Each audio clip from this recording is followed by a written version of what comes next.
So I'm working on a 2012 or 13 Dodge Durango. There's not a lot of videos on these on how to pull the starters out of the 5.7 liter Hemi.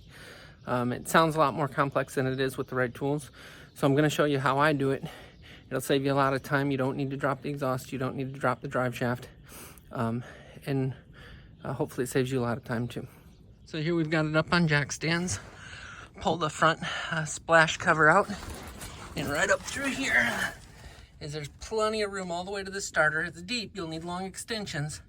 But from here is where you'll actually pull the starter out of the vehicle. And you'll also get to the, let me see if I can't get a light in there. You'll get to, so you can see on the back of the starter, you can get to that 13 millimeter from here with a long extension. There's my flashlight.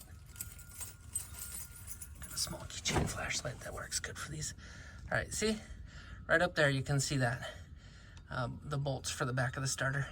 So that's gonna be the positive battery cable. I believe it's 13 millimeter. The spade, it's a little bit easier to get to from the side. But I'll show you we need to pull the splash shield off first. So now we're going under the side of the vehicle.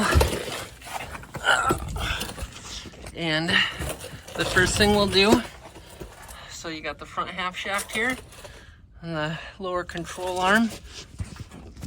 Just got a bunch of junk in my mouth. And you can reach up right up through here to get the splash shield out here. There's two 10 millimeter bolts. 1/4 inch with a deep well 10 millimeter gets them out just fine. And then it's easiest from here to reach up and unplug that spade terminal for the starter solenoid output, because you do have to push in on the connector to get that. Once that's done, I'll show you what else I use. 2 bolts in the starter. I use a 3/8 drive flex head, 15 millimeter socket, 3/8 to 1/2 inch adapter, and then 1/2 inch extensions to bring it out down past the drive shaft. It just gives a little bit more torque since I run an impact on that to pull them out, and obviously a ratchet to put them in. You don't want to over torque them, otherwise you'll be hurting yourself later. Underneath of the vehicle. So now we're underneath of the vehicle.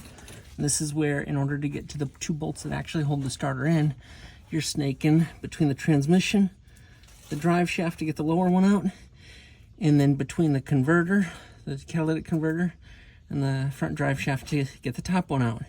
I personally like to remove the shield. I use a small ratchet like this. There's 3 bolts. The 2 are obvious, they're right here. And the 3rd one is all the way up inside. You kind of have to snake this ratchet up through there with one hand. Up through here. I don't know if I can set this up so you can see it. Up through here with one hand. And then with the other hand, you can use it to set it on the bolt. And with the other hand, you can reach through the other side and grab onto that ratchet and spin it out. You could probably use a long extension on that one too, but I found this to be quick and easy for me. And then once you do that, use those long extensions I talked about to reach up, get the top one first since it's the hardest, and then the lower one. And you can pull the starter out the front of the motor where those electrical cables run.